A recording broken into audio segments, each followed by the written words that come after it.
Greetings, fellow citizens. This is Citizen Kong with, I guess, a TV slash movie review, television series slash movie review. This is a Swedish film based on a novel, crime novel called the Millennium Series. If I'm wrong about this, please feel free to correct me because I find this kind of confusing. I do, because I kept hearing about this foreign film. Did I say Swedish? Yeah, Swedish. Called The Girl with the Dragon Tattoo. They may even have made a American version, but I'm not sure. But I kept hearing about this, and finally, and then I found out it's a trilogy. I glanced at Wikipedia. It's a crime series trilogy called Millennium. And then I guess it was made into a television, what we would call a mini-series in Sweden. And then they took one of the chapters or one of the parts of the trilogy and edited it or did something to it, did some editing, and released it as a theatrical release. At least I know, probably in the United States.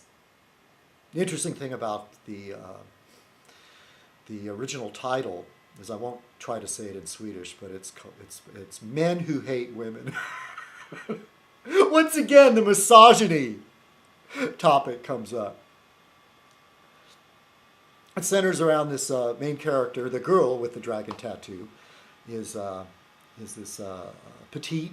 At one point they say she's like 5 foot tall. Well, she doesn't look that small, but she's a feisty one. She's a fighter. Hold on a sec. My battery's running low here. All right. So, God, and the things that she's undergone since she was a child. Just awful things. As I said, it's a trilogy, and I think it starts with the girl. Oh, come on, please. I have to look this up. The girl with the dragon tattoo. I know the second one is called The Girl Who Played with Fire.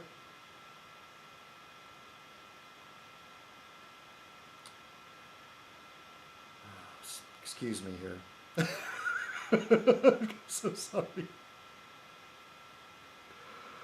Well, I know I watched the trilogy, and I can't remember the name of the first part of the trilogy. As I said, it's confusing. Well, what it started out with is I watched, and it's on Netflix streaming. It's separate. I guess you can find all three separate, or you can watch the trilogy. And don't ask me. I'm not going to sit through every version to see exactly what the version is, but I think it's all based from the same TV series.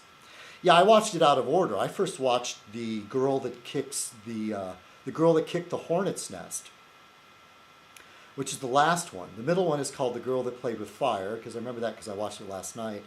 And I'm not going to go to Netflix to look up the first one, and I don't see it in here. Sorry. Sorry you have to sit through this. God, I make this so hard. Okay, well here, I found the trilogy.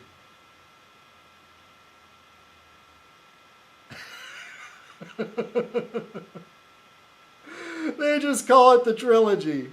I know, this is driving me nuts. I can't remember what the first part of the trilogy is called. Girl Who Played with Fire. I guess the first one is called The Girl with the Dragon Tattoo. Okay, I'm sorry I went through all that. Should I cut all this out? No, because I don't edit stuff usually, unless I'm trying to make a little film or something.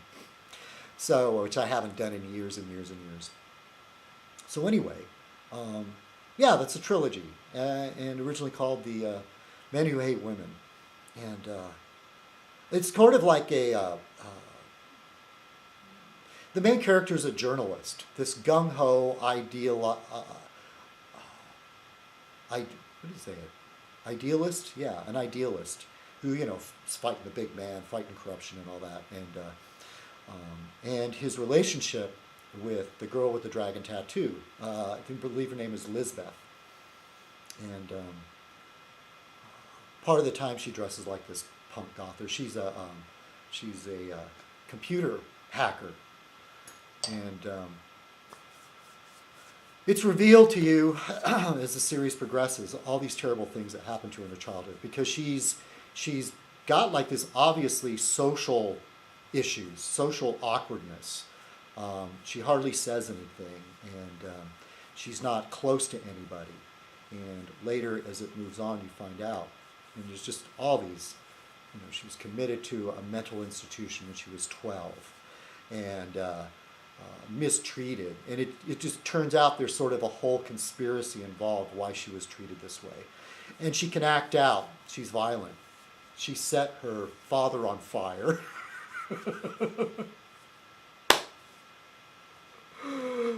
She had a really nice guardian. After she set her father on fire, she was put under foster care. She had one guardian that was good. Then he had a stroke, I believe, got sick, and then she was passed on to another guardian that sexually abused her. And then she broke free of him. I won't tell you how. And then she deals later with the psychiatrist, because while she was in this mental institution, all kinds of terrible things happened. So the reoccurring theme is men who hate women. Truly, the worst of misogynists. The first part, the girl with the dragon tattoo, deals with a serial killer that targets Jewish women. It's from a rich family, and in Sweden, a very, very rich family, and two or three of the members were Nazi sympathizers. In fact, just full-on Nazis. And each part of the trilogy is sort of dealing with, there's a subplot. Well, I guess I would say the whole progression of Elizabeth's life, as more and more is revealed, I guess technically it would be a subplot, and it centers around a main plot of tracking down a serial killer, sex trade industry. Once again, you have the serial killer who's a misogynist, then you've got the sex trade industry, which deals with misogyny. And then when I watched The Girl with the Dragon Tattoo, everything's being all tied up with why some of these things happened to her, why she was treated the way she was, who her father was. And meanwhile, the journalist is working on, he's trying to help Elizabeth because she's been put in prison. She ended up in a hospital, really bad off, which happened in the second part of the trilogy. Yeah, I know, you're going to get mad at me for revealing too much. But there's so much more that I haven't given away.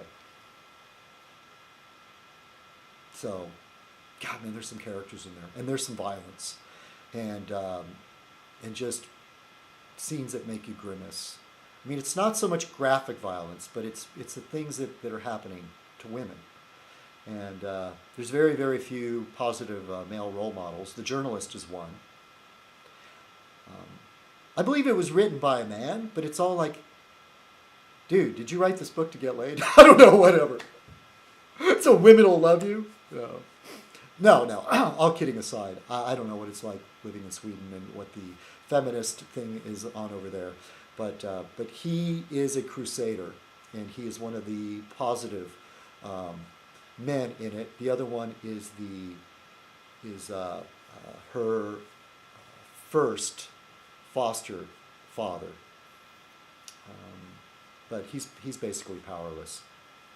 And there's other positive male role models in there, but it's basically a theme that goes all the way through it. And young Elizabeth, she's a fighter, and in the last part of the trilogy, it all ties together, and I found it very, very satisfying.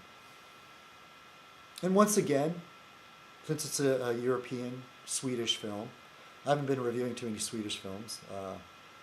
Not that I watch a lot of them, but gotta love those Swedes.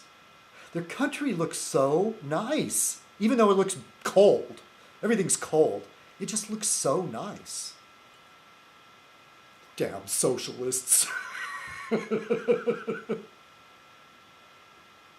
Even the old, like they have a national health care system. I'm sorry, I'm going to get all political. And the Guardian, who had the stroke, who's in basically a rest home or whatever you would call it, somebody that goes to recover that's never really going to recover, where old people go to die. And I've been inside one or two of them here that it's basically, not private. It's where people go that don't have any money. And they're awful. And at least the one in the film didn't look so bad. Not bad at all. So, I don't know. I mean, it's just a film, but anyway. Yeah, I liked it. Like I said, the pacing is different. Somebody wrote, I was reading on Amazon.com about the trilogy. Somebody said, oh, but this isn't the full trilogy. So then you kind of like, wow, this thing's even longer? Because you watch the trilogy, it's hours. It's got to be. All right, everybody. I enjoyed the, at least see the first one, the girl with if you're interested, the girl with the dragon tattoo. She's really neat. Elizabeth's really neat, Neat character. And the journalist, you got to love him. Yeah. All right, Citizen Kong, thanks for listening to my review of the Tattoo Trilogy. Cheers.